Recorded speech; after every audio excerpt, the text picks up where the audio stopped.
Bueno, cordial saludo. Mi nombre es Andrés Ariza. Estamos realizando la actividad. En este momento estoy con Felipe Ruiz. Él es psicólogo especializado en la parte clínica, quien nos va a colaborar realizando las respuestas acerca de las preguntas que nos indicaron para esta actividad. ¿Cómo estás, Felipe? Buenos días. Buenos días, ¿cómo estás? ¿Cómo te va? Muy bien, muchas gracias. Entonces, te cuento, vamos a iniciar con la primera pregunta. El objetivo pues es que me colabores dando como respuesta con base pues a la experiencia que tú tienes en el ejercicio como psicólogo que llevas desarrollando. Y nada, y pues si algo adicional me puedes aportar o nos puedes aportar a nosotros los futuros psicólogos, pues te lo agradeceríamos, ¿vale? Entonces, la Dale. primera pregunta que tenemos para ti es... Pues en este caso agradezco me puedas contar cuál es tu perfil y cuál es tu mayor logro como psicólogo hasta el momento. Yo soy egresado de la Facultad de Psicología de la Universidad Pontificia Bolivariana, Nacional Bucaramanga. Tengo cierta experiencia, 3 años de experiencia como psicólogo clínico remoto en una IPS, Asociación Danesa Remota, ¿sí? Yo hago atención psicológica remota. Yo atiendo a personal de salud, es decir, mi trabajo consiste en cuidar a quienes cuidan, ¿sí? Mm. Cualquier personal involucrado en el servicio de salud. Tengo énfasis en ejercicio terapéutico de pareja, psicoterapia de pareja, psicoterapia individual y psicoterapia para el duelo, cualquier tipo de duelo. Tengo ya 2 procesos. He iniciado la creación de 3 protocolos para la intervención en estado de crisis o intervención en emergencias psicológicas y intervención en crisis, ¿sí? Pero para personal de salud, para personal de salud. Eh, Dentro de mi ejercicio profesional, tengo también cierto nivel de experiencia en ejercicio psicométrico, medición y evaluación, aplicación de algunas pruebas y bastante experiencia en procesos de orientación vocacional. Listo, Felipe, muchas gracias. La siguiente pregunta es como en el rol que desempeñas actualmente, ¿qué líneas de trabajo desde lo disciplinar abordas? Yo, bueno, línea de trabajo, yo en el campo clínico, porque el ejercicio de campo clínico y de las ciencias de la salud está el ejercicio de la intervención clínica. Entonces, tanto la psicoterapia individual como la psicoterapia de pareja se abordan, ¿sí? Las abordo. Tanto como medio tiempo en el ejercicio privado como también particular, lo abordo. Eh, Enfoques también los tengo, pero no sé si eso es una pregunta más adelante. Sí, sí, esa es una pregunta más adelante, el tema de los enfoques. En este caso, la siguiente pregunta sería como qué acciones, procesos o actividades resaltas en tu ejercicio profesional en este momento. Procesos, a mí me parece un proceso muy importante dentro del ejercicio psicoterapéutico, el psicodiagnóstico, por lo que se llama la entrevista diagnóstica para abordar el motivo de consulta, es decir, la primera sesión. Me parece que es muy importante. Dependiendo del paradigma que uno tenga, aborda dependiendo de esto, ciertos aspectos dimensionales de la persona para evaluar diferentes esferas, espacio, tiempo y realidad.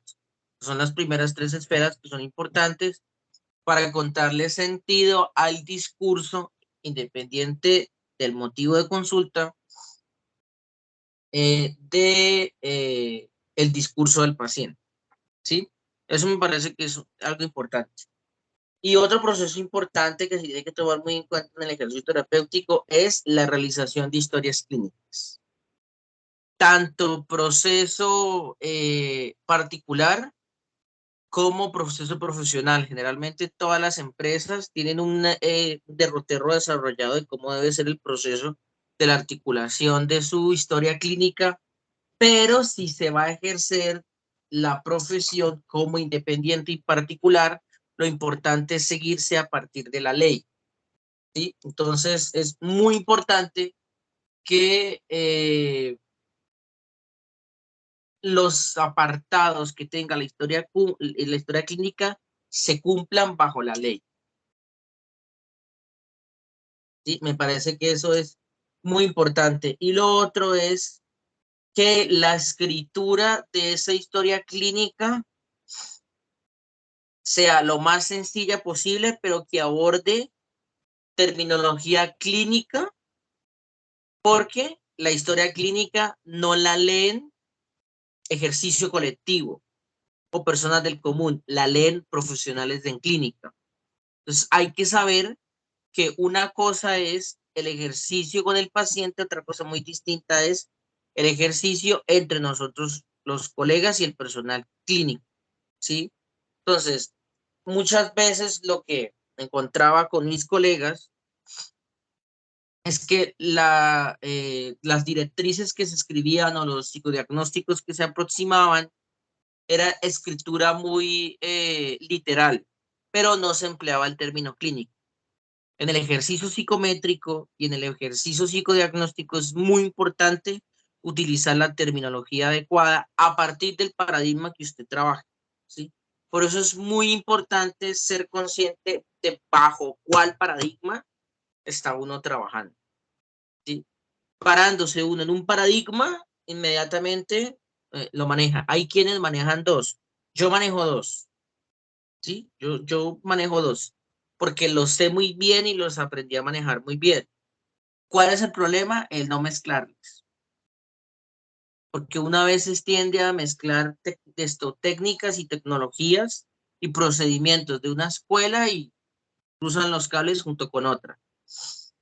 Y a veces la gente puede hacerse las, el atajo cognitivo de que es útil y no, no es útil, no es útil. Entonces me parece que esos son procesos importantes.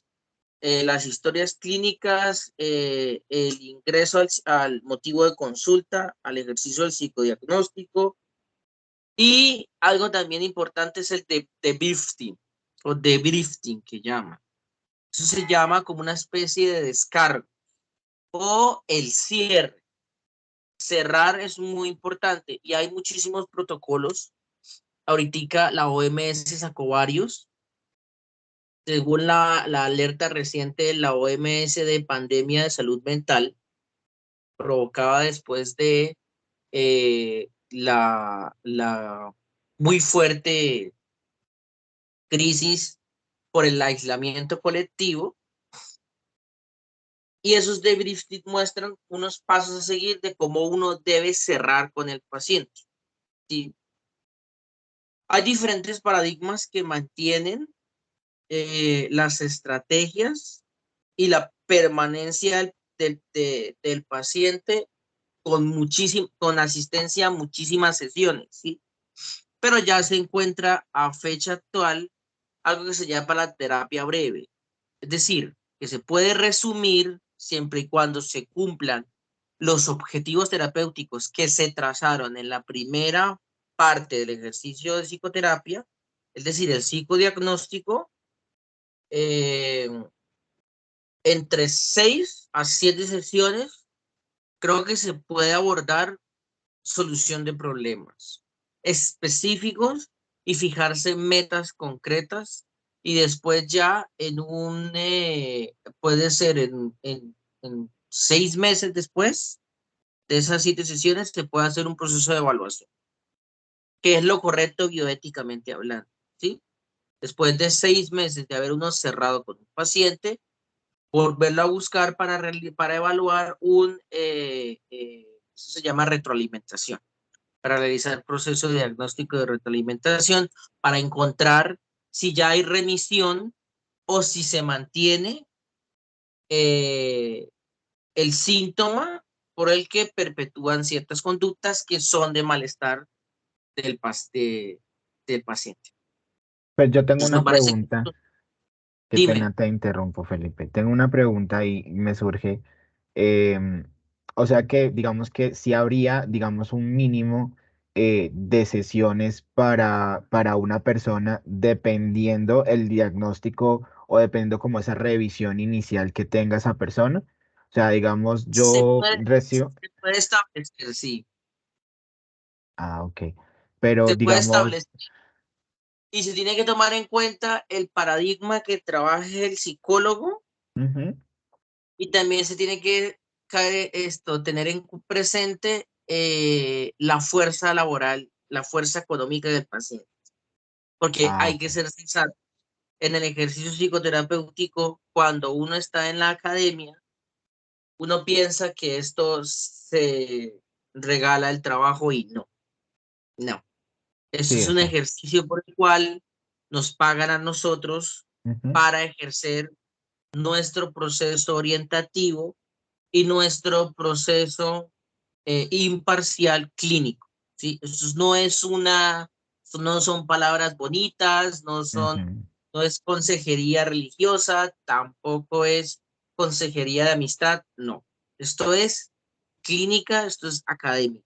Estos son procesos estandarizados que se han realizado y que se han replicado varias veces y que se han sacado medidas de dispersión central para abordar eh, eh, respuestas y estrategias para dar solución a los malestares que aquejan a los pacientes. Entonces, depende del paradigma.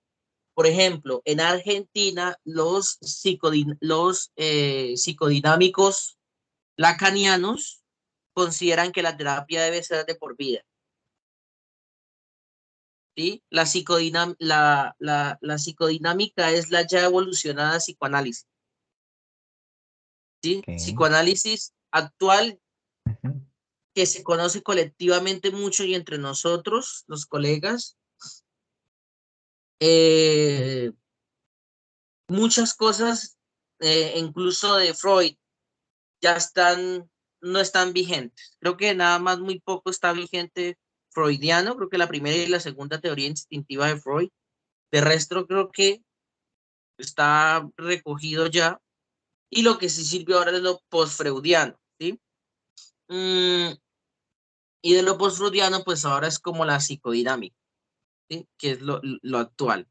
En esas escuelas es muy común encontrar terapias de larga duración, ¿sí? Entonces también uno depende del paradigma que uno tenga, dos, de la accesibilidad económica que se tenga el paciente y tres, de el motivo de consulta. Por eso es muy importante que cuando uno va a sugerir un psicólogo, uno evalúe antes con otro psicólogo si cuál puede ser el psicólogo que le recomiende para abordar X motivo de consulta.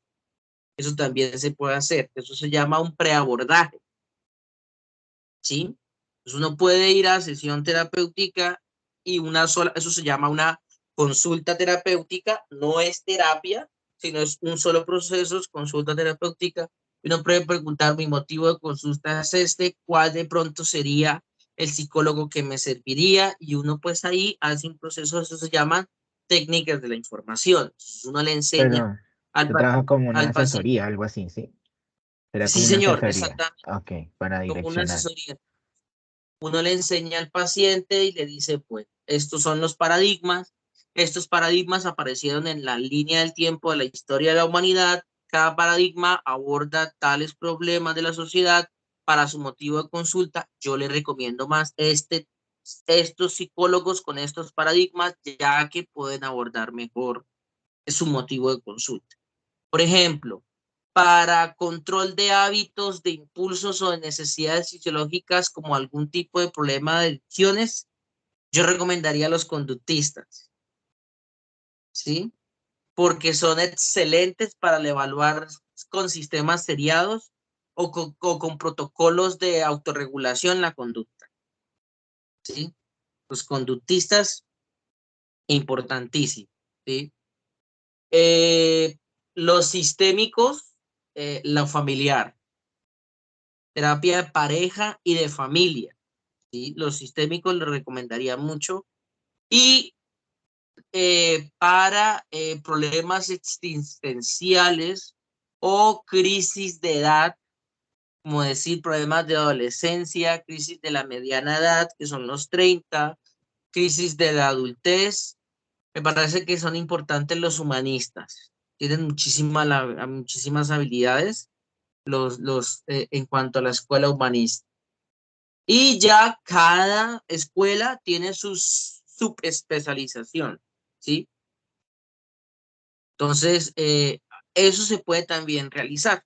Entonces, si a nosotros nos enseñaran, no hablando a nivel psicólogo, sino a nivel usuario, porque yo también puedo ir al psicólogo como Sí, psicólogo. De claro. hecho, yo asisto al psicólogo porque yo tengo algo que se llama supervisor, que es una persona con mayor experiencia mía, con mayor rango académico, y dentro de un ejercicio con confidencialidad clínica, yo abordo cómo mis pacientes afectan mi vida personal y cómo puedo gestionar para que no me afecten las situaciones que ellos lleven o que yo haga transferencia o co-transferencia de mis emociones hacia el problema que les afecta a mis pacientes.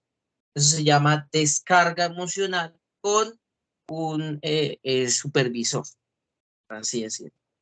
Pero este proceso está genial, ¿no? Está chévere, pues porque en la medida en la que tiende a pasar que a veces uno, dependiendo pues qué tipo de paciente tiene, tiende uno como a intentar mezclar un poco de emociones, de pronto al principio que no tenemos tanta experiencia, que estamos como en la búsqueda de eso, podría pasar que se mezcle un poco el tema y que nos veamos afectados, ¿cierto?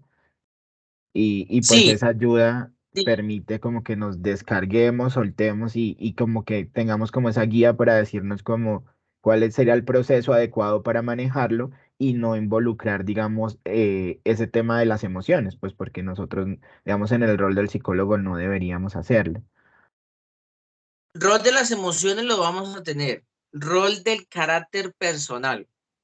Cuando uno se toma Ok, personal las apreciaciones del paciente, es cuando uno pierde el ejercicio a la imparcialidad argumentativa. ok, Un psicólogo que pierde los estribos dentro del proceso psicoterapéutico es un psicólogo yoico, el que lo llamo yo. Yo, o es el que sin ni siquiera escuchar el problema, explica. Es que yo pienso que tú deberías tal, o como cuando uno ve a veces los psicólogos que invitan a televisión, como en día a día o en canales de esos de chismes y demás, llevan al psicólogo y el psicólogo ilustra y explica y demás. Muchas veces el error que se suele cometer es que se experimenta desde el punto de vista genérico el problema, pero muchas veces los motivos de consulta tienen carácter específico. Entonces, por eso es que cuando nosotros nos preguntan, uno dice, depende. Y es que el depende es la condición individual por el cual cada paciente asiste al proceso terapéutico. Entonces, por eso a mí me parece importante la descarga emocional con el psicoterapeuta o con el supervisor que uno tenga, porque le permite a uno entender qué tanto nivel de su personalidad puede tirar o recoger la situación que le afecta a uno. Eso sería cotransferencia. ¿Sí? ¿Qué tanto de esa persona me puede transferir? Y desde el punto de vista bioético, si uno siente que está cargando con criterio personal esa situación, lo correcto es remitir. Bioéticamente lo correcto es remitir. ¿Sí? Entonces, ok, uno puede decir al paciente, resulté que tengo estas dificultades, lamento mucho no poder terminar su proceso, mi ejercicio clínico me obliga a remitirla a otra colega que yo conozco, le puedo dar el número de contacto, ella ya tiene los datos y con su autorización, si usted me lo permite, podemos iniciar un nuevo proceso terapéutico con ella, ya teniendo ella más pleno conocimiento del proceso de intervención clínica o de motivo de consulta, ¿sí? Si ok, usted lo sí, autoriza, claro. si no lo autoriza, no lo hacemos. Entonces uno le pregunta al paciente porque el paciente es dueño de su proceso, siempre, Sí, claro, ¿sí? ellos son los que, digamos, que autorizarían el direccionamiento, sí, siempre hay que Tratamiento de datos preguntar. personales según la ley de Habeas Data y tratamiento de ejercicio de confidencialidad. Eso, como nos toca como los curas. Bueno, No, voy a, más que el ejercicio religioso es el ejercicio bioético. Yo no lo llevaría a nivel religioso, porque en el nivel religioso la confesión sirve como modelo para evaluar y moldear la conducta, mientras que el ejercicio clínico, el secreto profesional se hace con la intención de mantener la confianza con el paciente que permita la honestidad de relato terapéutico. eso, ok. Bueno, voy a continuar con las preguntas, Felipe. La siguiente pregunta nos dice que desde cuáles modelos o enfoques de la psicología orientas las acciones que desempeñas en el campo de la psicología. Listo, yo trabajo con el ejercicio sistémico, ¿sí? Yo soy de la escuela sistémica, yo trabajo en la escuela humanista, ¿sí? Yo soy experto en esas dos. Eh, Dentro de esas dos, oriento muchísimo al ejercicio de pareja, más que todo. Familias, la verdad, no he hecho mucho. He tenido como dos familias, pero me he hecho más parejas. A la fecha de actuar, los retos son más grandes porque nos toca estar en constante evaluación de la literatura científica, porque, por ejemplo, te puedo confesar algo, que fue un caso que me pareció espectacular, que incluso hice consentimiento informado para que ellos me permitieran que ese caso fuese evaluado como estudio clínico, ¿sí? Que ellos me firmaran consentimiento informado para estudio clínico porque atendí una trieja, una relación de tres. Ok, que hoy Fue en muy día interesante. están de moda, ¿no? Logramos, logramos abordar la situación, logramos encontrar acuerdos.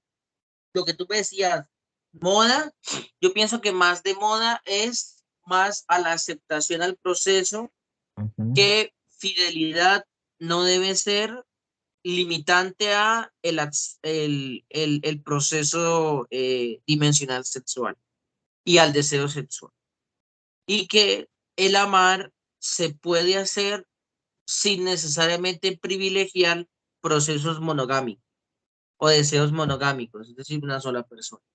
Se puede amar a dos personas al tiempo, Ok, con el mismo nivel, con la misma jerarquía de pareja, con la misma intensidad y con los mismos acuerdos. Lógico, en el ejercicio de terapia de pareja, siempre en la pareja, siempre hay un tercero, ¿sí? Que se llama la relación, ¿sí? En la ok. pareja hay un tercero que se le llama relación. Entonces, cuando uno habla en pareja y uno habla con los pacientes, ellos dicen, es que esta relación, y es que ella en la relación, entonces sí es que aparece ese tercero imaginario, en las triejas sería un cuarto. Entonces, la Ok. gente cuando uno le enseña, porque lo mismo, el término, cuando uno los orienta en el término, primero la gente está en una relación y le dicen un trío, pero cuando uno les dice trieja, la gente comienza a informarse y se Ajá, apropia del término y lo hace suyo, que le permite también tener identidad como tipo de familia ok, constituido. ¿Mm? Entonces, la sistémica me ayuda mucho a abordarlo, muchísimo, a abordarlo. Porque dentro de un proceso, recuerda que la escuela sistémica la aborda según la teoría de von Ventralante, que es la teoría general de los sistemas, en donde entiende que las familias, las parejas o los constructos de la sociedad se entienden como si fuera un sistema. Entonces, cada uno es un eje, un engranaje que funciona de diferentes formas y que hay procesos que intervienen, entropía, negentropía, que son las fuerzas externas que nutren lo interno, pero también lo interno tiene que ordenarse y que también hay dinámicas que aparecen dentro del proceso, que también se conoce como cibernética de primero y segundo orden, que es la evaluación interna personal, pero también la evaluación externa que hacen otras personas sobre la dinámica, ¿sí? Eso dentro del ejercicio sistémico. Y en cuanto a la humanista, a mí me gusta muchísimo trabajarlo en terapia individual, Ok. porque la humanista es mucho más confrontativo. Yo tengo un estilo terapéutico más confrontativo, más a la pregunta mayéutica. Es decir, yo pregunto con preguntas para que la persona encuentre la respuesta y se sienta conforme con la respuesta que encontró. Mm, ¿Mm? Entonces, el ejercicio mayéutico pregunta, la persona pregunta, yo contrapregunto, pero si la persona tiene miedo a responder, yo respondo sin necesidad de que mi respuesta sea condicionante. ¿Mm? ok. Y cuando logren aborcar el proceso condicionante, ya la persona encuentra la respuesta y luego al respondérsela, puede que incluso encuentre la idea por sí misma de qué es lo que necesita, ¿sí? Entonces, eso es como uno de los procesos que utilizan en humanismo, en la escuela Listo. humanista. Creo que en este caso estás dando, digamos, un poco de respuesta a la siguiente pregunta que venía, que dice que cómo integras la perspectiva social desde el modelo o enfoque en su quehacer diario. Sí, esa es como la... Bueno, perspectiva social. A mí me parece muy importante que cuando uno aborda un paradigma, siempre tenga presente que es con seres humanos con quienes uno va a trabajar. Y como esos seres humanos son ambivalentes, cambiantes, son rodeados por un contexto sociocultural y en algunas dimensiones están permeados por situaciones transgeneracionales, es decir, pautas que se repiten y se mantienen de generaciones atrás. Ujú, Entonces, entenderlo socialmente implica que uno es responsable en gran parte de la forma en cómo la gente afronte la resolución al conflicto. Un ejemplo de terapia de pareja es cuando llegan, y eso me quedó clarísimo al yo comenzar, es que cuando me llegan parejas, no diadas, ¿no? Dos personas diadas, me llegan, siempre uno tiene que estar consciente que la amenaza al divorcio o la separación está presente, ok. dependiendo del motivo de consulta, ¿sí? Entonces, para consejería matrimonial, entonces llegan, esto fue recomendado por nuestro médico o por nuestro abogado porque vamos a iniciar el proceso de divorcio, pero vamos a intentar llegar a un acuerdo y demás. Y eso. Entonces, la amenaza a la separación en todo el proceso terapéutico siempre va a estar. ¿Cómo uno la maneja? Simple, colocándole nombre. ¿Cómo uno le coloca nombre? Asumiéndola no como una amenaza, es una amenaza para el proceso. Es decir, que el Sí. proceso termine, ¿sí? Y que puede pasar de que la terapia individual de que la terapia de pareja se transforme en individual para cada uno. Que eso se puede hacer, ¿sí? Mm, Pero dentro del ejercicio clínico suele suceder que es, pues para mi estilo terapéutico es más inteligente yo quitar la amenaza, transformar la amenaza de la separación y verla como una oportunidad siempre y cuando las personas encuentren la resolución a los problemas que les aquejan. ok. Que el divorcio no sea un mecanismo para superar el problema, sino que sea un camino para encontrar la solución a un problema. No es la solución a un problema, es un camino, ¿sí? Y aparte de todo es una lección. La gente Mm, elige divorciarse. sí, Entonces, eso es el punto de vista de terapia de pareja. De la labor social también yo la llevo mucho en mi trabajo al ejercicio del duelo. La gente piensa que el duelo es solo aquellos que fallecen, pero duelo significa pérdida. ¿sí? Sí. Entonces, Ujú. yo he atendido chicos de 15, 16 años en donde me dicen, mi novia me dejó. Entonces, uno, ¿cómo aborda el ejercicio al duelo? ¿Cómo uno le da técnicas de información para generar estrategias de cómo esa persona aborde su necesidad de aprendizaje emocional para encontrar la preferencia, qué arquetipo, qué tipo de pareja necesita y que de esa manera esa persona logre tener cierto nivel de inteligencia emocional y en su futura relación pueda ser capaz de cerrar y volver a abrir. ¿Sí? Y que Imagínate en esos en un temas con adolescente. respecto a los adolescentes, que ellos como que se están enfrentando, digamos, a sus primeros desamores y a todas pues estas historias que pueden pasar. Digamos, yo conocí un caso de cerca que esa persona pues no comía, no dormía, lloraba muchísimo y fue un Claro, proceso pues bastante la duro. apatía, el duelo. Ujú. Ujú. Y era un Yo chico, o sea, pienso como... que, yo pienso que la mejor forma de abordarlo es con técnicas de la información y exponiéndola a la persona que es un proceso normal. Normalizarlo, ¿sí? Al Ok. normalizarlo es, por ejemplo, enseñarle, tú lo que estás viviendo es un duelo. El duelo se ha estudiado y medianamente tiene etapas. Esas etapas son la primera, negación. Después de la negación viene proceso de crisis, la aceptación, proceso al compromiso, evaluación. Luego viene otra negación y que esas etapas no necesariamente van ordenadas, sino que en Ajá. algunos momentos uno puede estar en negación y después en aceptación y volver otra vez a negación, ¿sí? Entonces, cuando uno le da técnicas de la información al paciente, el paciente se apersona, sobre todo los adolescentes que son más absorbentes, se Ujú. apersona en la situación y ellos solitos comienzan a encontrar significado a su situación.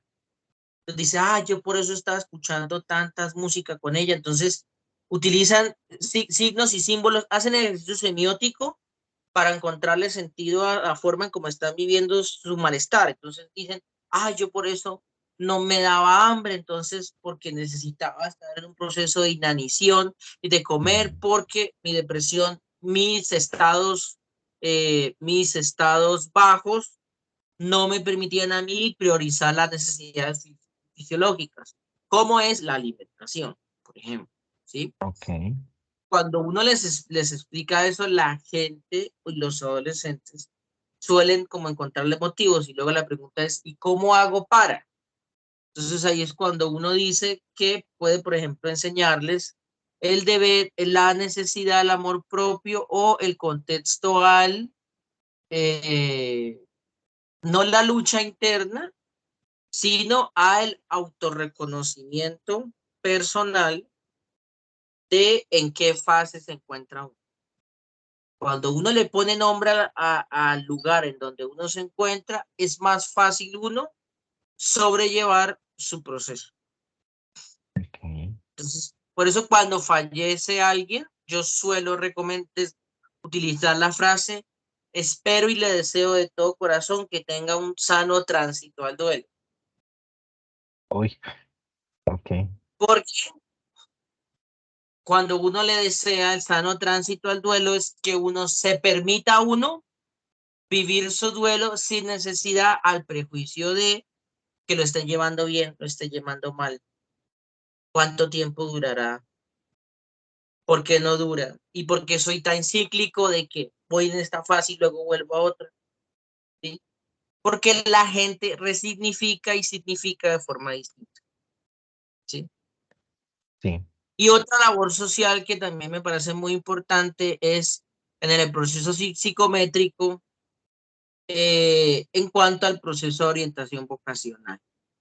Mire, yo me he encontrado cantidad de chicos que salen de 11 y no saben qué hacer. No saben qué hacer. Es verdad. No saben qué hacer. Ujú. ¿Sí? Y por la presión social, la presión económica los procesos de identificación personal, nuestra propia identidad nos llevan a elegir, que muchas veces las elecciones terminan en deserciones. Estudié 4 semestres de X carrera y perdí la plata. Pero Ajá. la pregunta es, ¿de verdad perdí? O la otra pregunta es, ¿de verdad era necesario ingresar? O la otra pregunta es, ¿qué tantos procesos evaluativos hice yo para encontrar cuál es mi centro? Sí, ¿Sí? Entonces, a mí me parece que la crítica social que yo hago aquí es que en Colombia no hay muy buenos procesos de orientación vocacional, sí, porque claro. los colegios piensan que la orientación vocacional es llevarlos a las universidades, hacerles el recorrido de las universidades, darles los folletos, hacerles Ujú. una prueba psicométrica, entregárselas y ya. No, no es así. Es eso, pero aparte de eso, hay una entrevista psicológica. Y Sí, después de la entrevista hay una descarga de los resultados de esa prueba. Y hay una interpretación de esa prueba. Y generalmente no puede ser una sola prueba. Pueden ser una, dos, tres instrumentos incluso. ¿Sí? Incluso ok. se pueden hacer 3 instrumentos y después de 6 meses volver a aplicar otra vez los instrumentos. Mm, ¿Sí? Y evaluar muchísimo las 3 dimensiones en cuanto al proceso vocacional, que uno es el gusto, otro la habilidad, otro la aptitud y otro la capacidad. Son 4 dimensiones completamente diferentes y que ajá. si uno las sabe comprender y reconocer, en el ejercicio psicométrico incluso hay pruebas que las evalúan de forma individual, muchos se encuentran. Ok, bueno, doy continuidad entonces a la siguiente pregunta, Felipe. La pregunta es, ¿cuáles técnicas de abordaje utilizas desde los modelos u enfoques de intervención utilizados en tu ejercicio como profesional? Sí. ¿Cuáles técnicas? Bueno, en la humanista hay una que es, yo lo digo muy prostituida porque la usan mucho los humanistas, que es la silla vacía. Pero yo no utilizo la silla vacía, sino que yo lo que hago es mirada al espejo, se llama, ¿sí?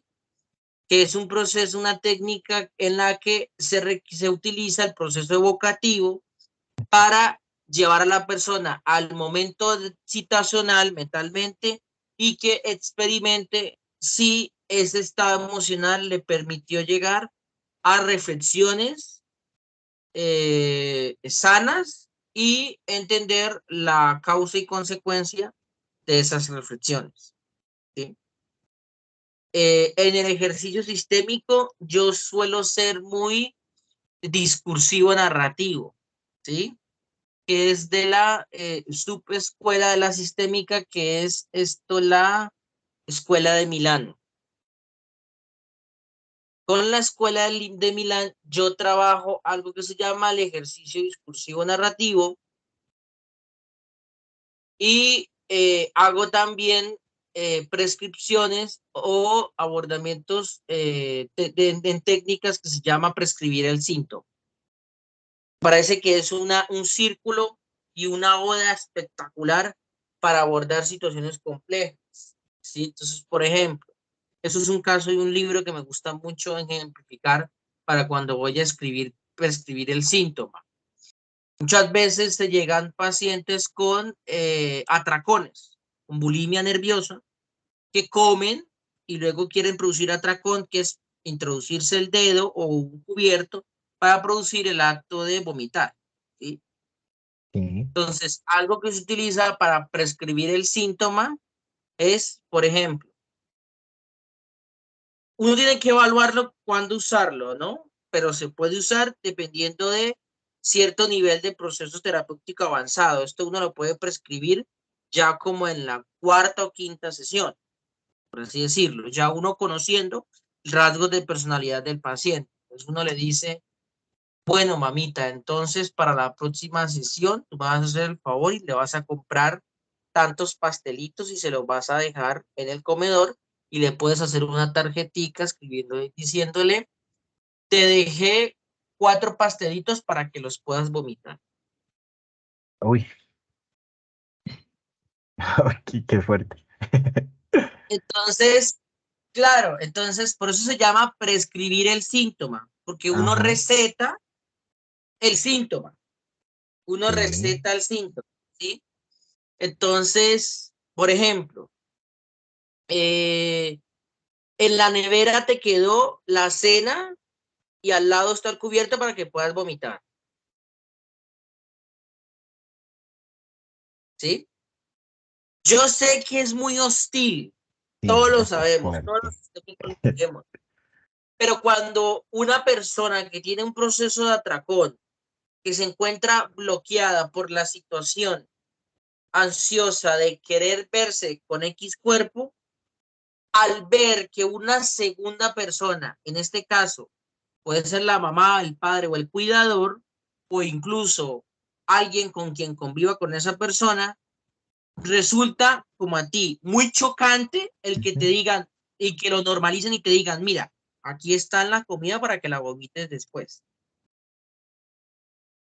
Entonces, eso lo que hace es extinguir la conducta. Entonces, lo que yo hago es no provocar que la persona encuentre eh, lógico vomitar, sino que comienza a encontrar lo perjudicial que es comer y luego vomitar. Ok. Seguido, repetitivo. Cuando uno lo hace consciente, para mí es muy importante hacer consciente los procesos. ¿Sí? Cuando uno hace consciente los comportamientos, el insight de una vez aparece. Y uno de los pacientes los ve en la cara. Cuando uno les dice algo, ellos quedan y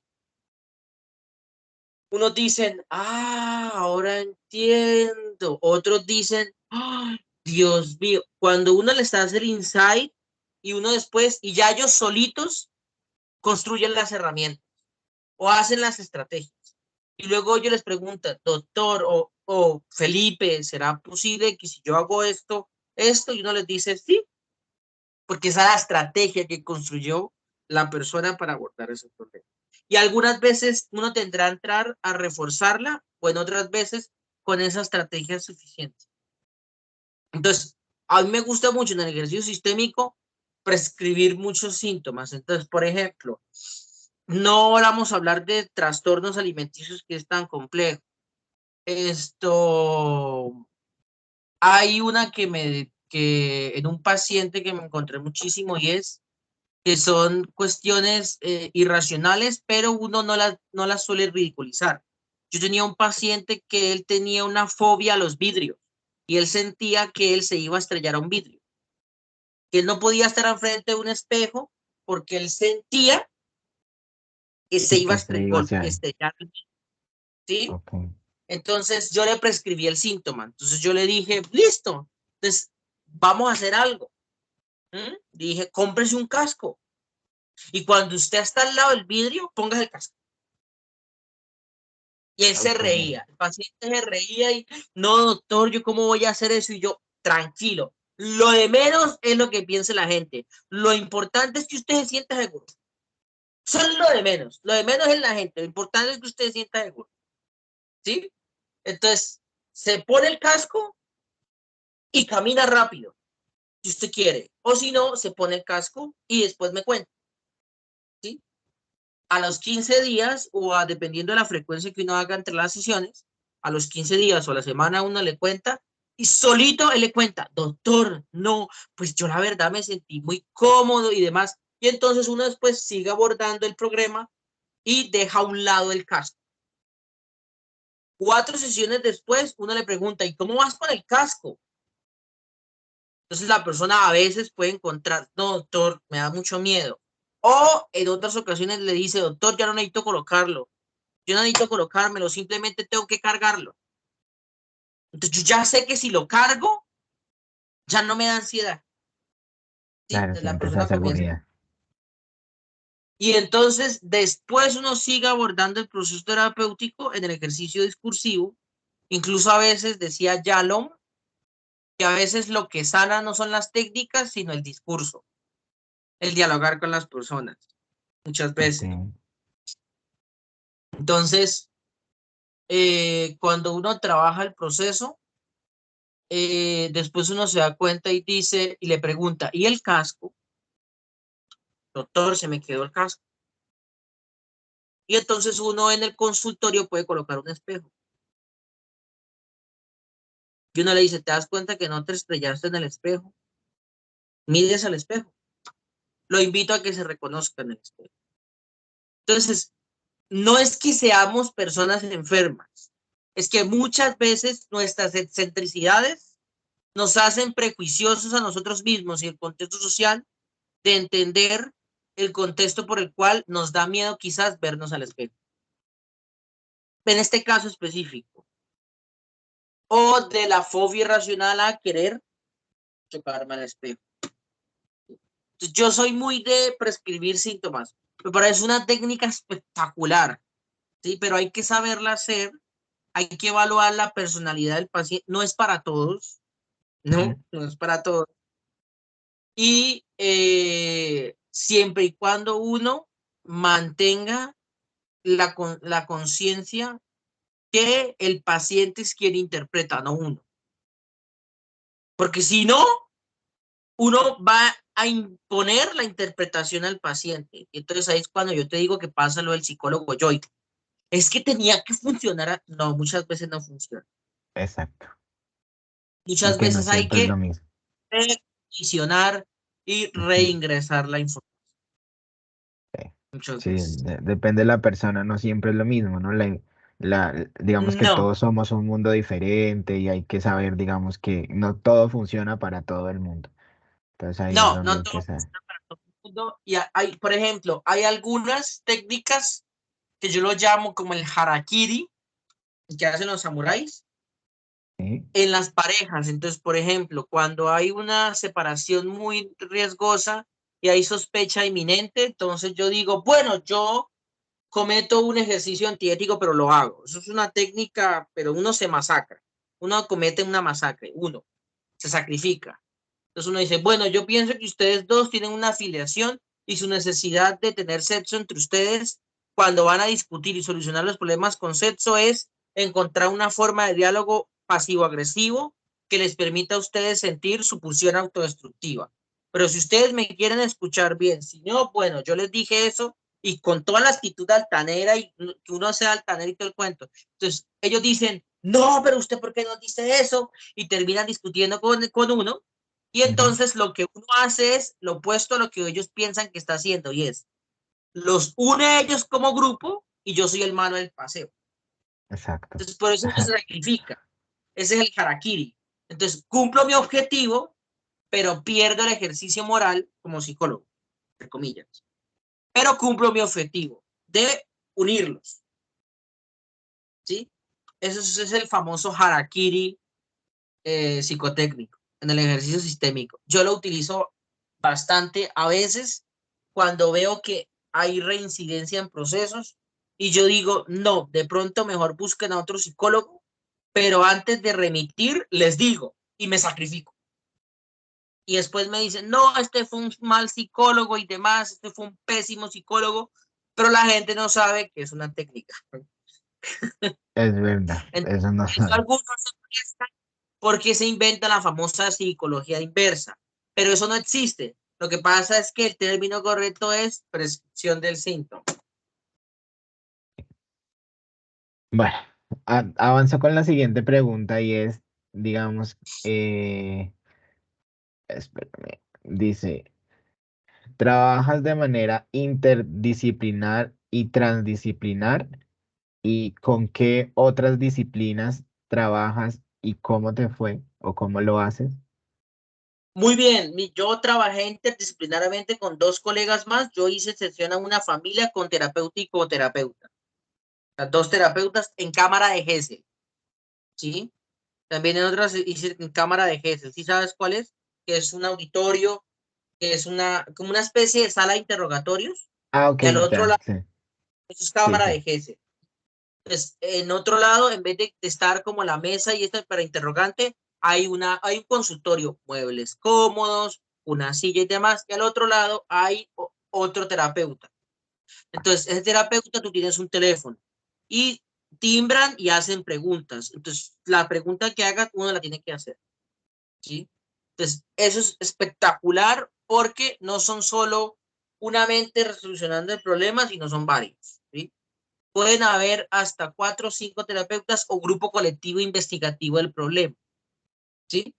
Eso no se suele hacer mucho aquí en Colombia. Se hacen más en investigaciones académicas, ¿sí? Para abordar o para probar nuevas técnicas o para estandarizar técnicas, que es lo que uno hace para evaluar si la técnica que uno se inventó sirve o no sirve. Y como en medición y evaluación, evalúa lo que tiene que medir, mide lo que tiene que medir, tiene confiabilidad y validez, ¿sí? Eso uno lo suele hacer. Interdisciplinariamente, sí, trabajé con un sociólogo una vez, Ok. con un paciente que era doctor, era PhD en historia.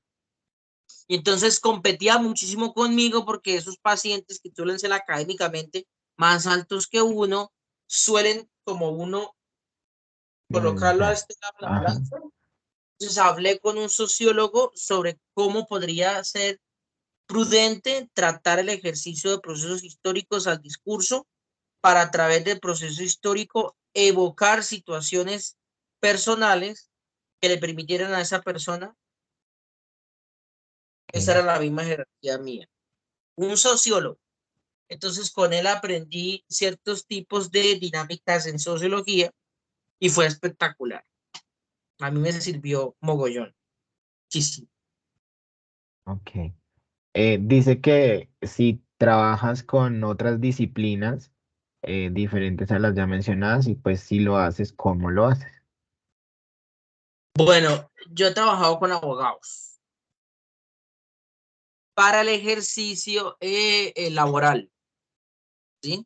Entrevista, pero lo hice muy brevemente. Lo hice como 2 meses, hice 2 o 3, como un proceso de selección de personal para Ah, encontrar eh, eh, cajeras en un banco, porque las cajeras que estaban de salida se tenían las sospechas que estaban robando dinero. Entonces, sí. dentro del ejercicio jurídico y dentro del ejercicio criminalístico, que ese es el ejercicio de perfil criminal, Ujú. trabajé también yo hice el abordaje discursivo, otro colega psicólogo que es psicólogo forense y de perfilamiento judicial y un abogado, ¿sí? Ah, ok. Yo fui el que realicé las preguntas, el director de preguntas, el otro las abordó y el abogado las ejecutó en el proceso legal. Al Ok. final creo que las entrevistas fueron utilizadas como prueba para hacer pliego de descargos de delitos. Ah, vale. La siguiente pregunta es, ¿qué aspectos éticos de la psicología son los más relevantes en su campo de acción? Yo pienso que ya hablamos una que es la confidencialidad, Sí. ¿sí?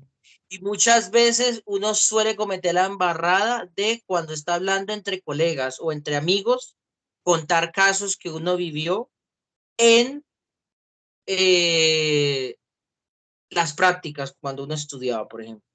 No, me Sí. tocó estar paciente y que uno se emociona y que le voy a hacer esto y aquello. Sí, sí, sí. Eso uno puede cometer la primiparada, pero no se debe hacer después. Cuando uno abre con un paciente y cierra, lo mejor, si usted quiere hablar del paciente, es buscarse un supervisor, Ah, ¿sí? Y uno puede contar casos, pero que esos casos estén como caso clínico pidiéndole permiso al paciente de que sí. uno pueda narrar su motivo de consulta y su caso como estudio clínico. Entonces, cuando uno lo lleva como estudio clínico, uno le cambia la edad, incluso uno le cambia el sexo, No, a veces no se puede cambiar el sexo por motivos de ciertas características en cuanto al sexo y la exclusión al género, Ujú. pero uno le cambia el nombre y la edad y la profesión para proteger los Ok. datos personales de la persona. Y uno cuenta a grandes rasgos la situación y aborda el problema. Entonces uno Ok. así es como utiliza, protege la confidencialidad de las personas. Entonces uno puede contar el caso clínico sin necesidad de decir el milagro, pero no el santo. Exacto. Ujú. Algo es, eso es importantísimo, el ejercicio de la confidencialidad. Y lo que te decía antes, no es lo mismo secreto de confesión religioso que secreto Exacto. profesional. No es lo Eso. mismo, no es lo mismo. La gente piensa que es lo mismo y no, porque una cosa es el dogma, otra cosa es el ejercicio clínico.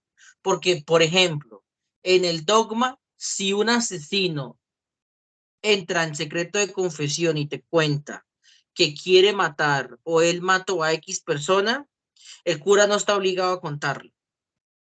Ah, Mientras, si ves que una persona te relata un proceso o una ideación suicida, tú tienes que activar por ley bioética el protocolo de intervención para crisis nerviosas, para crisis e ideaciones suicidas. Entonces uno puede coger su teléfono mientras uno habla disimuladamente y comienza uno a contactar a ¿cómo es que se llama?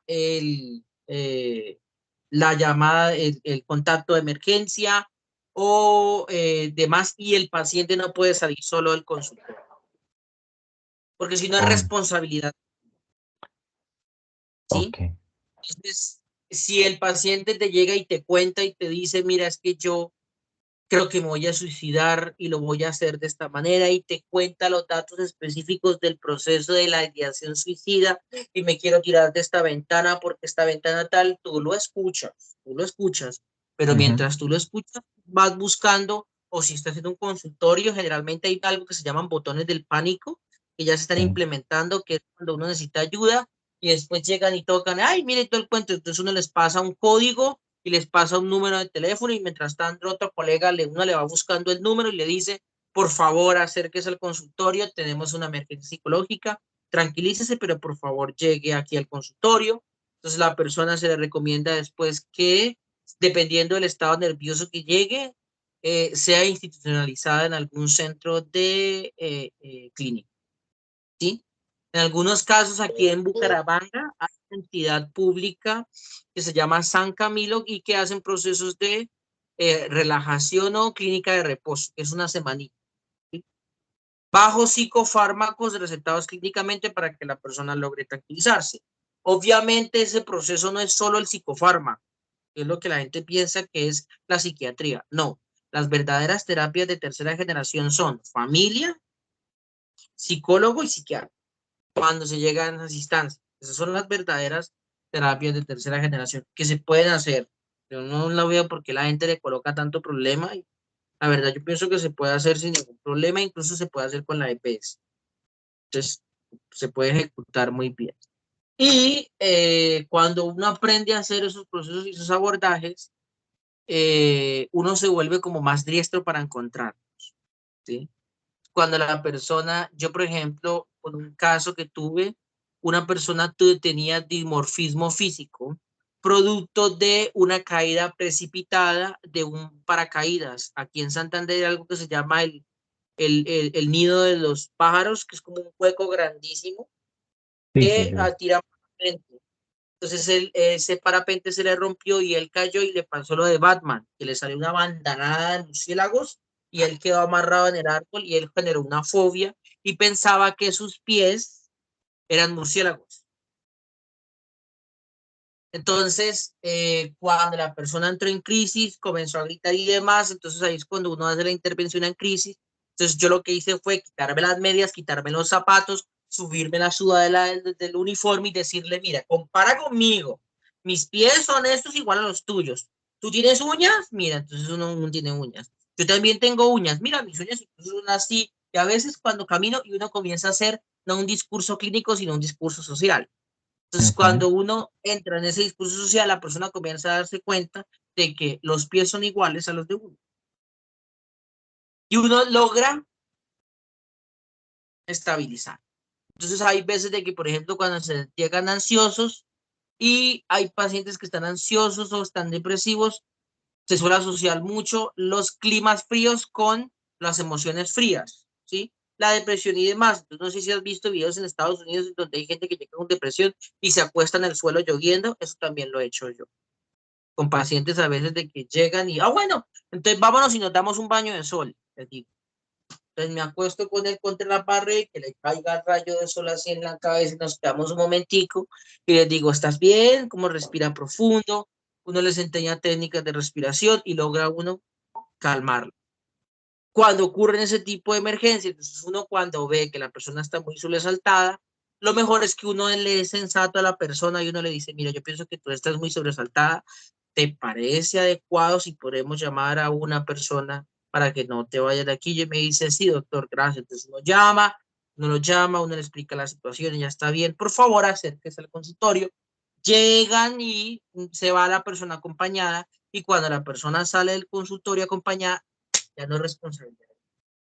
Sí, claro. Pero no ser egoísta de ser responsabilidad de uno, sino que eso es lo correcto bioética. Sí, eso debe ser.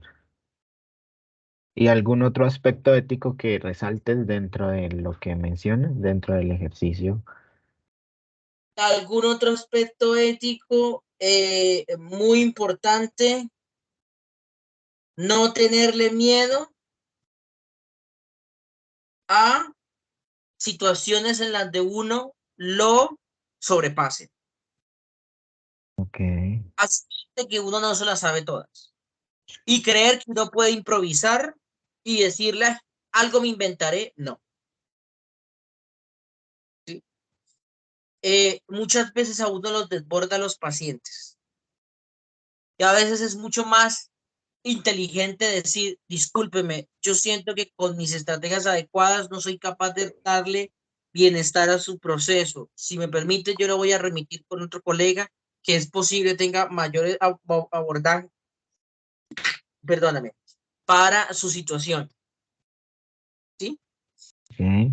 Entonces, lo invito a asumir lo que uno es capaz de hacer. Si no es capaz de hacerlo, eso no significa que uno sea inepto o incapaz. No, significa que uno es finito, uno tiene límites, ¿sí? Y por Ujú. eso esta carrera requiere siempre de estar en permanente actualización. Ok. Como Leyendo. último, y como última pregunta, ya para finalizar el proceso, ¿qué Ujú. recomendarías tú a futuros profesionales de la psicología, pues desde tu campo? Desde mi campo, hay que les apasione. Primero que les apasione. Segundo, que no inventen cosas, ¿sí? Y que se inventen cosas que evalúen cómo se estandarizan procesos, ¿sí? Porque muchas veces inventan técnicas, pero les sirve empíricamente, pero cuando las replican bastante, la media de ese estándar muchas veces no sirve. Entonces, al final no termina siendo clínica, sino termina siendo carrera, ¿sí? Porque a Ok. veces los psicólogos hablan mucha carreta y no es la técnica, ¿sí? Y hacer clínica es utilizar la técnica, porque por eso nuestro proceso es clínico, porque las técnicas han sido estandarizadas y porque hay evidencia a partir de la estadística y la matemática que demuestra que haciendo tales procesos, esa técnica funciona, ¿sí? O sea, esto no es magia ni palabras bonitas, no. Esto es un ejercicio juicioso. Y lo otro es el tener la suficiente perspicacia emocional para encontrar cuál es la técnica adecuada para cada paciente, Ok. ¿sí? Muchas veces a uno se la termina uno teniendo un libro de puras técnicas y a veces la técnica que uno pensaba que iba a servir no sirve y uno después a la siguiente sesión tiene que uno que coger un libro y leer. Esta técnica me sirve para este momento, para esta situación. O abordar de esta manera. O uno lo que puede hacer es técnicas de la información, darle estrategias y mientras tanto uno consultar. porque si no, eso, al final uno comienza a memorizar las técnicas por sí solas y el mismo discurso terapéutico va sacando la técnica. Te va diciendo uno, entonces aquí me voy para tercera. Entonces uno le da más duro. ¿Sí? Mm, Yo tiendo a ser un psicólogo muy confrontativo, ¿m? Pero ese es mi estilo. A veces los psicólogos confrontativos terminan siendo los tipos de psicólogos que hay, las personalidades de psicólogos terminan siendo muy bomberos. Y es que yo soy de dar mi número de teléfono y decir, cuando me necesitas me llamas. Es porque los psicólogos confrontativos tienden a acorralar a veces a los pacientes que después el psicólogo espera que lo llamen. Y la técnica es que lo llamen para que en el momento que la persona sienta la emoción, uno comience a hacer intervención a distancia en el momento de la crisis. ¿Sí? ok. Pero no siempre se hace, o sea, depende. Yo te digo el término de depende. ¿Sí? Listo, Felipe, no, no es más. Te agradezco muchísimo por tu colaboración. Espero, Un pues, placer, señor. un placer. Vale, muchísimas gracias. Con mucho gusto.